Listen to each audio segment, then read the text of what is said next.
Guitar Girl Magazine, and I'm here at Winter NAMM in Anaheim, and I'm with Britt Lightning. And we're going to talk to her a little bit about her background and what she's doing at NAMM and music and all that good stuff.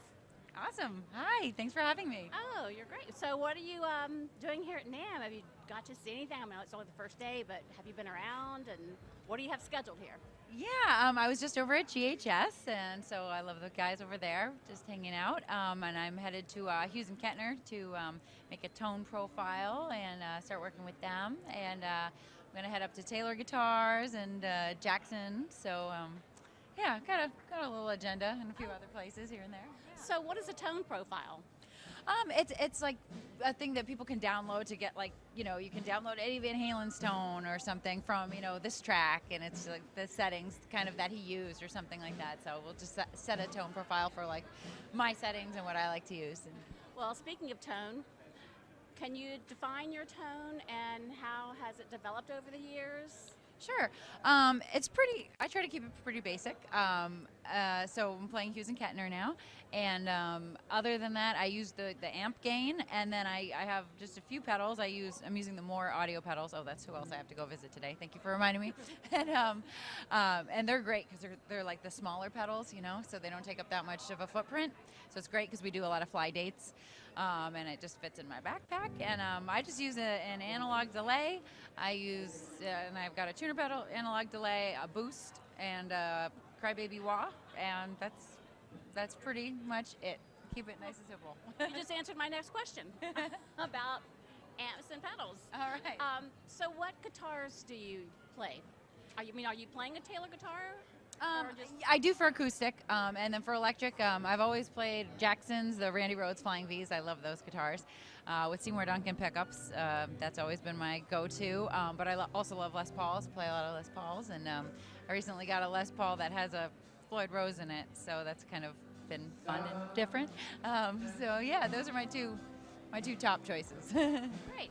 So you recently joined, well, I guess back in 2017, you joined Vixen. Yep. Yeah. So tell us a little bit about what you're doing with Vixen and what Vixen has going on right now, and your lead guitar, right? Yes. Okay, yes. great. Tell us a little bit about that. So that's been a wonderful gig, so fun. I love the girls in that band. I love the tunes. We are writing a new studio album right now, so you were talking about how you didn't get much sleep last night. I'm on East Coast time. I just got back from Boston. We did a writing session out there. And so it's always fun to create, and so I'm excited about that. We've got a few gigs coming up next month.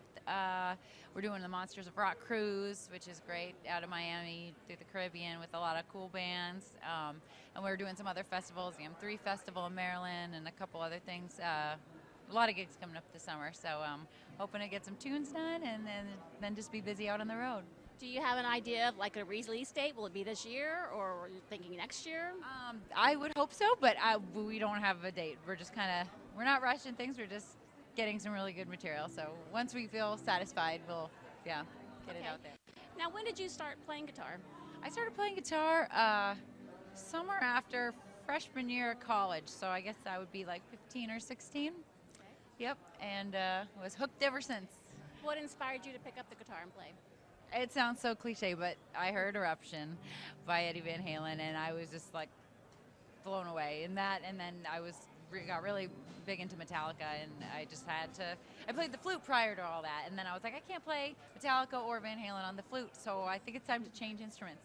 So I started playing guitar, and I was really actually into horseback riding at the time, and I was really serious about being a professional equestrian. I did a lot of like hunter and jumper things, and when I started getting into guitar and playing gigs, it was on the weekends, and that's when the horse shows were, and it was really conflicting, and so I could only do one or the other, so I ended up not being able to spend as much time with my horse. So I sold my horse for my first custom Jackson. Oh, well, that was a good exchange then. Yeah. So, yep. Well, great. So where are you heading next after this? My next gig back is in Clearwater, Florida, so I got that coming up. So I'm from Tampa area, born and raised there. Oh, really? Then moved out to Southern California and fell in love, and then ended up in Atlanta, Georgia. Of all places. Love it. Oh, you'll enjoy. Yeah, we're doing a festival down there with Lita Ford and Winger and a couple other bands, so that'll be a good time. Yeah. Oh, that's great. Yeah. Well, I thank you for taking the time to talk to us, and look forward to here and checking out your new music and all the good things. Where can people find out more about you? Do you have a personal website? I do. Besides Yep, it's BrittLightning.com, and you can check me out there, or Facebook or Instagram. Try to keep everything up to date, and hopefully I'll play near you sometime, maybe in Atlanta. Yeah, come do. Check us out. All right. Thank you. Thank you so much.